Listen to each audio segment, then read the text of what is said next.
અર્થાલંકારનો પાંચમો પ્રકાર અનન્વય અલંકાર. અનન્વય એટલે અનન્ય, જેની કોઈ જોડ નહીં, જેની કોઈ સરખામણી નહીં. ઉપમેય જ ઉપમાન છે, એના માટે કોઈ ઉપમાની જરૂર નથી, કોઈ સરખામણીની જરૂર નથી. ઉપમેય જ ઉપમાન છે, ઉપમેય માટે કોઈ ઉપમાનની જરૂર નથી. જો એ જ ઉદાહરણ આપણે જોઈએ કે રાધાનું મુખ તે રાધાનું મુખ, રાધાનું મુખ ઉપમેય છે. હવે એના માટે હવે ચંદ્રની પણ જરૂર નથી, ચંદ્ર પણ ઝાંખો પડે.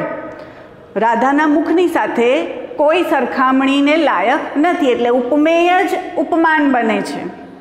એનું એ જ જ્યારે આવે તો એને કહેવાય અનન્વય, એટલે કે એ અનન્ય છે, જેની કોઈ જોડ નથી. એના માટે અહીંયા સરસ ઉદાહરણ છે મા તેમાં, બીજા વગડા નવા, માની સરખામણી કોઈની સાથે ના થાય. જુઓ, મનેક જેવા મનેકને કપરો કાળ આવ્યો છે. મિત્રો, આ ઉદાહરણમાં ઘણા લોકો ભૂલ કરે છે. જેવા શબ્દ આવે એટલે ઉપમા મૂકી દે, પણ અહીંયા ઉપમા અલંકારમાં સરખામણી સૂચક શબ્દ જેવા આવે બરાબર છે, પણ એની સરખામણી કોની સાથે છે એ જોવાની. તો અહીંયા મનેકની સરખામણી મનેક સાથે છે, એટલે ઉપમેયની ઉપમેય સાથે જ સરખામણી છે, ઉપમેય જ ઉપમાન બને છે. એટલે ભલે જેવા આવે છે પણ એ અનન્વય અલંકાર ગણાય. અનન્વય અલંકાર ખબર પડી ગઈ? અનન્વય અલંકાર ખબર પડી ગઈ. હવે છે અતિશયોક્તિ અલંકાર. અતિશયોક્તિ એના નામ પ્રમાણે વધારે પડતી ઉક્તિ. અતિશય વત્તા ઉક્તિ, વધારે પડતી ઉક્તિ. વાસ્તવિકતાની હદ વટાવીને ઉપમેય ઉપમાનમાં સમાઈ જાય ત્યારે અતિશયોક્તિ અલંકાર. વધારે પડતી ઉક્તિ બોલવામાં આવે કે જે વાસ્તવિકથી બિલકુલ દૂર હોય અને એ ઉપમેય ઉપમાનમાં જ સમાઈ જાય, ઉપમેયનું ક્યાંય અસ્તિત્વ જ ન રહે. જુઓ, આપણે ઉદાહરણથી સરસ સમજીશું. સીમમાં આગ ઝરતી હતી, વૈશાખ મહિનો હતો. હવે જુઓ, અહીંયા ક્લિયર આપણે કર્યું છે કે સીમમાં આગ ઝરતી હતી એનો મતલબ શું કે ગરમી હતી. હવે અહીંયા ક્યાંય ગરમી શબ્દ નથી, ઉપમેય અદ્રશ્ય છે અને ઉપમાન શું છે? આગ. બરાબર, આગ ઝરતી હતી એટલે આગ એ ઉપમાન છે, પણ અહીંયા ખરેખર શેની વાત કરવામાં આવી છે? ગરમીની વાત કરવામાં આવી છે, જે અદ્રશ્ય છે.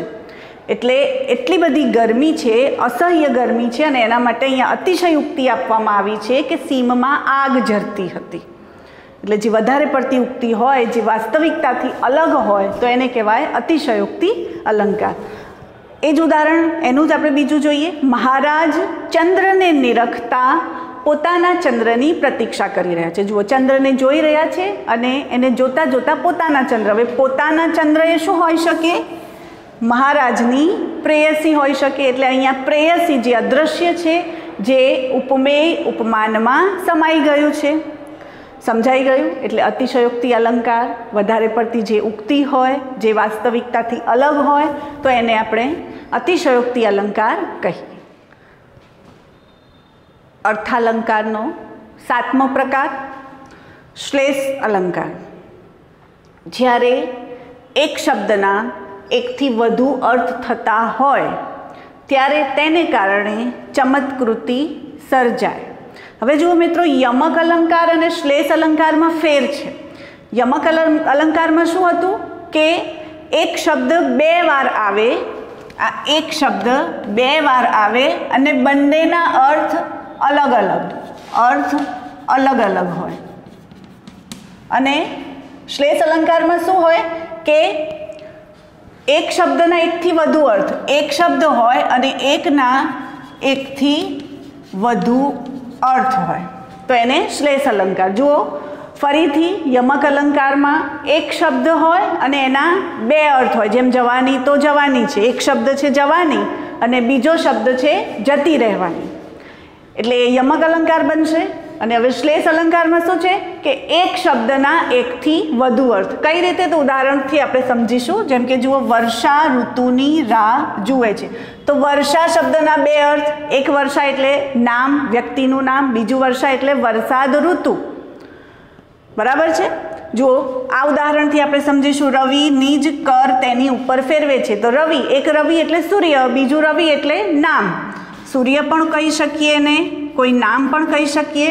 અને કર, કરના પણ બે અર્થ. એક કર એટલે કિરણ અને બીજું કર એટલે હાથ.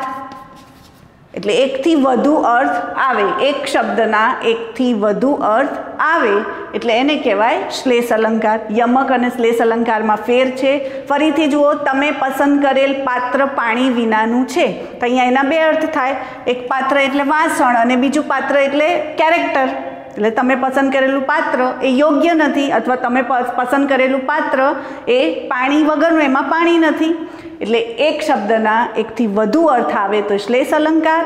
અને યમક એટલે એક શબ્દ હોય, યમક એટલે એક શબ્દ બે વાર આવે. જવાની તો જવાની છે એટલે બંનેના અર્થ અલગ અલગ હોય. અહીંયા શબ્દ એક હોય અને એના અલગ અલગ અર્થ હોય, અને અહીંયા બે શબ્દ હોય અને બંનેના અલગ અલગ અર્થ હોય. એટલે શ્લેષ અને યમક અલંકાર એ આપણને ખબર પડવી જોઈએ. શ્લેષ અલંકાર સમજાઈ ગયું હશે.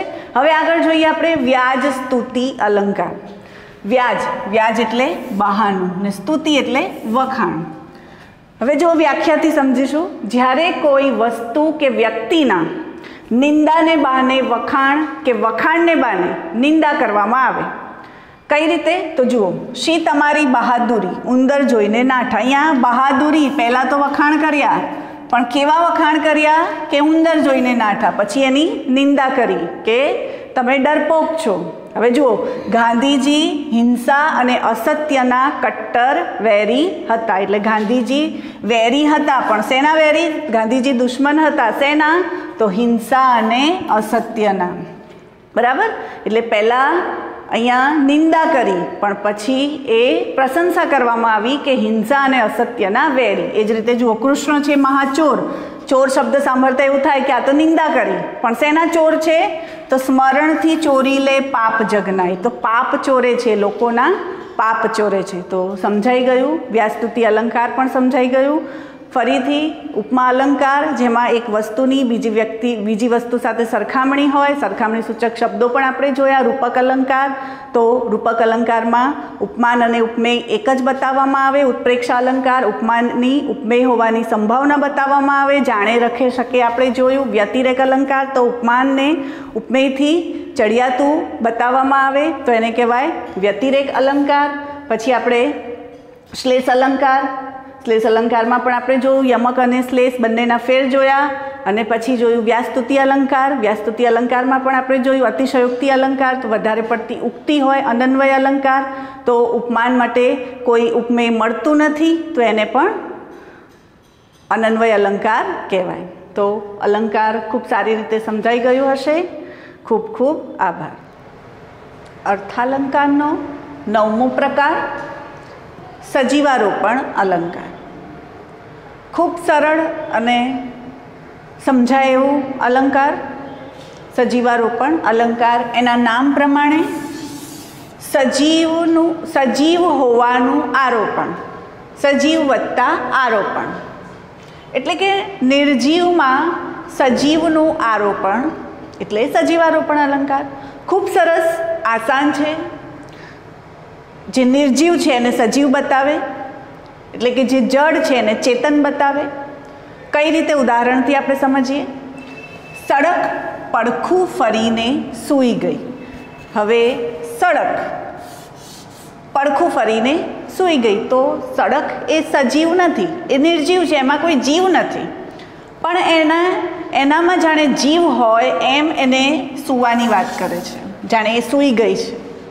એટલે નિર્જીવમાં સજીવ હોવાનો જ્યારે ભાસ ઊભો કરે, એટલે કે એ સજીવ હોવાનું આરોપણ જેમાં કરવામાં આવે તો એ અલંકાર બને. કેટલી સરસ વાત છે. સાદી રીતે આપણે કહીએ તો સડક સૂની છે, પણ એમ કહેવાને બદલે સડક પડખું ફરીને સૂઈ ગઈ એમ કહીએ તો ખૂબ સરસ સાંભળવું ગમે, અને એટલે જ એ અલંકાર કહેવાય. બીજા ઉદાહરણ પર જોઈએ. લડી લડીને હેત કરતા વાંસના ઝુંડના ઝુંડ. હવે વાંસ એકબીજાને હેત કરતા હોય, વાંસનું જે લાકડું છે એ કંઈ હેત કરતા હોય, એકબીજાને ભેટતા હોય, પ્રેમ કરતા હોય, પણ અહીંયા એને સજીવ બતાવ્યું છે. પછી છે ત્રીજું ઉદાહરણ જોઈએ.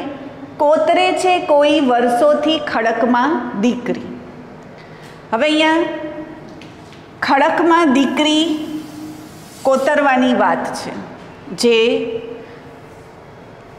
સજીવ નથી, જેમાં જીવ આપ્યો છે, તો એ સજીવારોપણ અલંકાર. અરવલ્લીનો પિંડ પ્રાણમાં ધબકે છે રત્નાકર. હવે જુઓ, અરવલ્લીના પિંડ એના એ પ્રાણમાં રત્નાકર સાગર જાણે ધબકે છે. અહીંયા રત્નાકર, રત્ન પ્લસ આકર સંધિ, તો એમાં જાણે જીવ છે, એ પ્રાણ ધબકતું હોય એવું અહીંયા સજીવ હોવાનો ભાસ બતાવ્યો છે, એટલે એ સજીવારોપણ અલંકાર. તો મિત્રો, દરેક અલંકાર સમજાઈ ગયા હશે. શબ્દાલંકાર અને અર્થાલંકાર. ઉપમા અલંકાર, જેમાં ઉપમેય અને ઉપમાનની વાત કરવામાં આવી હોય, ઉપમેયની ઉપમાન સાથે સરખામણી કરવામાં આવી હોય. ઉત્પ્રેક્ષા અલંકાર, ઉપમેય ઉપમાન હોવાની સંભાવના બતાવવામાં આવી હોય. રૂપક અલંકાર, તો ઉપમેય અને ઉપમાન બે એક જ છે એમ બતાવવામાં આવે. અનન્વય અલંકાર, તો જેમાં ઉપમેય માટે કોઈ ઉપમાન મળી શકે જ નહીં, ઉપમેય જ ઉપમાન છે. અને પછી વ્યતિરેક અલંકાર, કે જેને ચડિયાતો બતાવવામાં આવે, ચડિયાતો ભાવ, અહીંયા ઉપમેયને ચડિયાતો બતાવવામાં આવે ઉપમાન કરતાં. અને પછી વ્યાજ સ્તુતિ અલંકાર, તો નિંદાને બાને પ્રશંસા, પ્રશંસાને બાને નિંદા. શ્લેષ અલંકાર, તો એક શબ્દ હોય, એકના એકથી વધુ અર્થ હોય. એની સામે યમક અલંકાર જે શબ્દાલંકાર છે, તો એમાં એને પણ યમક અને શબ્દાનુપ્રાસ એમ બે રીતે આપણે જોયું કે શબ્દાનુપ્રાસ જેમાં લયનું પુનરાવર્તન હોય, અને યમક તો જેમાં શબ્દ બે હોય પણ બંનેના અર્થ અલગ અલગ હોય. તો આ રીતે શ્લેષ અને યમક અલંકારમાં ભૂલ ના થાય. યમક અલંકારમાં શબ્દ બે હોય, બંનેના અર્થ અલગ, અને શ્લેષ અલંકારમાં એક જ શબ્દ હોય અને બંનેના અર્થ અલગ અલગ હોય. અતિશયોક્તિ અલંકાર, તો જેમાં વધારે પડતી ઉક્તિ કરવામાં આવી હોય. અને સજીવારોપણ અલંકાર, તો નિર્જીવનું સજીવમાં આરોપણ કરવામાં આવ્યું હોય, તો એ સજીવારોપણ અલંકાર. તો મિત્રો, આ દરેક અલંકાર આપણને સમજાઈ ગયા હશે. આશા છે કે પાઠ્યપુસ્તકના દરેક સ્વાધ્યાયના જે પ્રશ્નો છે, અલંકારના જે પ્રશ્નો છે, એને તમે સોલ્વ કરશો. અને ખાસ જે કંઈ પણ ડિફિકલ્ટી હોય, ન સમજાય એવું હોય, તો કમેન્ટ બોક્સમાં જરૂર લખજો. ખૂબ ખૂબ આભાર.